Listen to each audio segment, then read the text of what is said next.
میرے بھائی، یہ تو ہمارا طریقہ ہے کہ ہم اپنے مالک سے بے وفائی کرتے ہیں۔ ہمارا طریقہ ہے، ہم نے اپنے رب کو بھلا دیا۔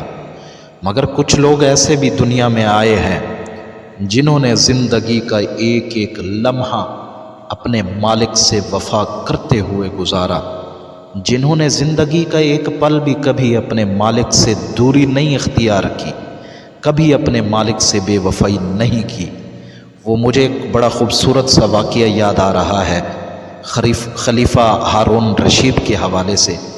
وہ ایک شخص اپنے گھر میں کچھ کام کرانے کے لیے کسی مزدور کی تلاش میں گھر سے نکلا اور ایک چوراہے پر جا پہنچا تو وہاں پر اس نے مختلف مزدوروں کو دیکھا جو کہ کسی کام کرانے والے کے انتظار میں بیٹھے تھے۔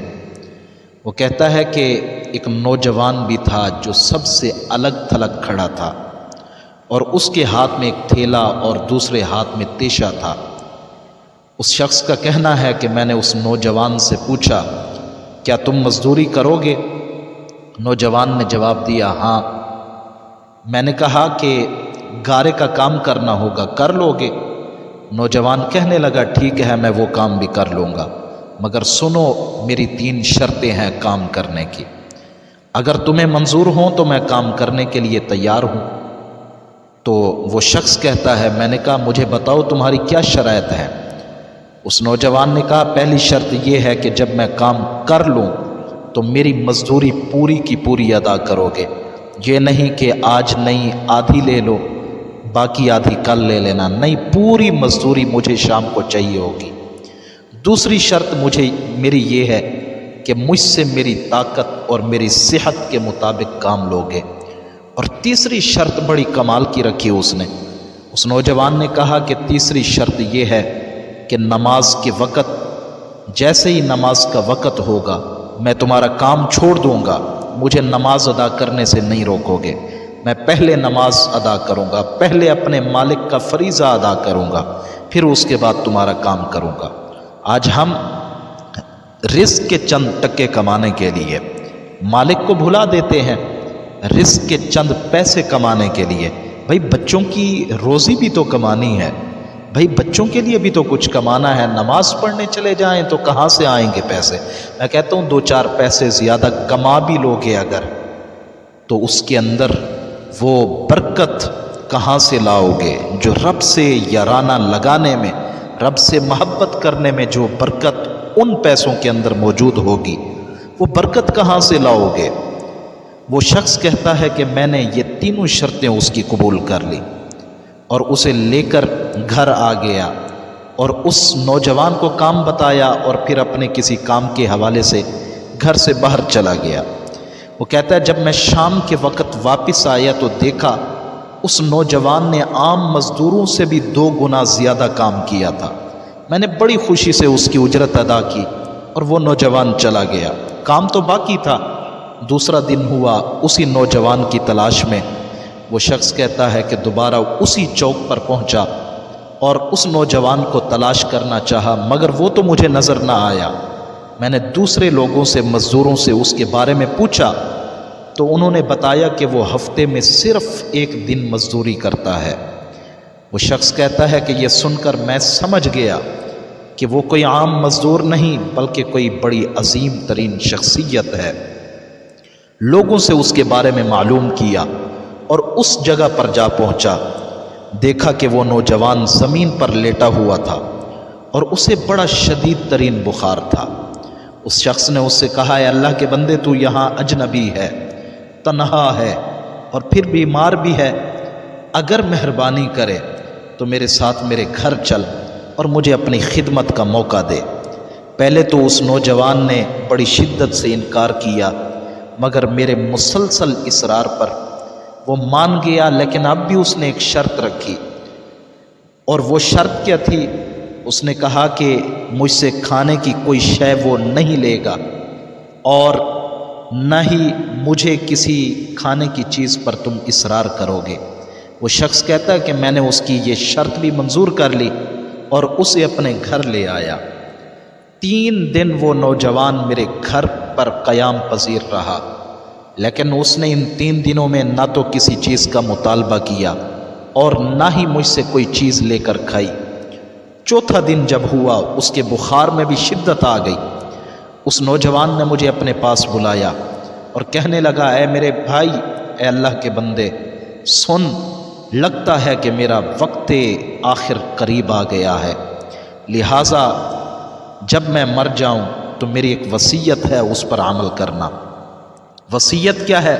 کہا، جب میری روح میرے جسم سے نکل جائے، میرے گلے میں رسی ڈالنا اور گھسیٹتے ہوئے باہر لے جانا اور اپنے گھر کے ارد گرد چکر لگوانا اور یہ صدا دینا کہ لوگوں دیکھ لو، اپنے مالک سے، اپنے رب سے، اپنے خالق کی نافرمانی کرنے والوں کا یہ حشر ہوتا ہے۔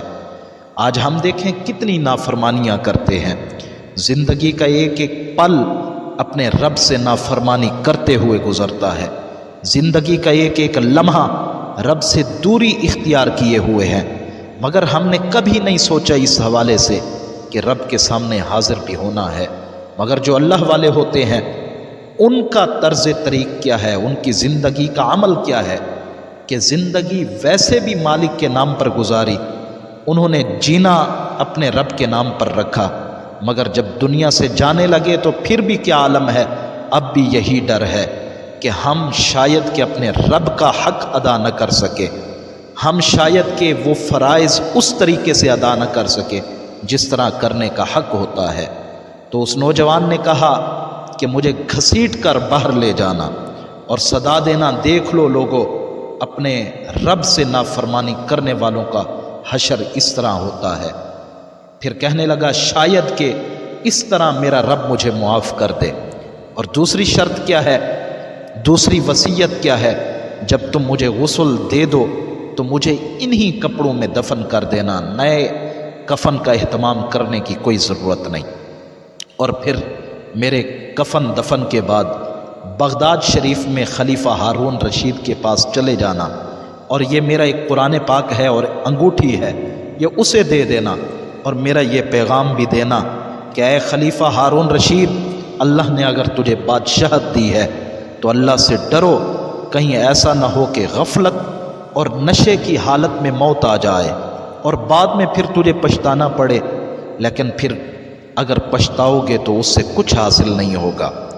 وہ شخص کہتا ہے کہ نوجوان مجھے یہ وصیت کر کے انتقال کر گیا، میں اس کی موت کے بعد کافی دیر اس سے جدائی کی وجہ سے آنسو بہاتا رہا، دکھ میں مبتلا رہا، اور پھر نہ چاہتے ہوئے بھی، کیونکہ وصیت تھی اس کی تو عمل تو کرنا تھا، میں نے اس کی وصیت کو پورا کرنے کے لیے ایک رسی لی اور اس کی گردن میں ڈالنے کا بھی ارادہ ہی کیا تھا کہ اچانک کمرے کے کونے سے ندا آئی کہ اس کے گلے میں رسی مت ڈالنا، کیا تم سمجھتے ہو کہ اللہ کے ولی سے ایسا سلوک کیا جاتا ہے؟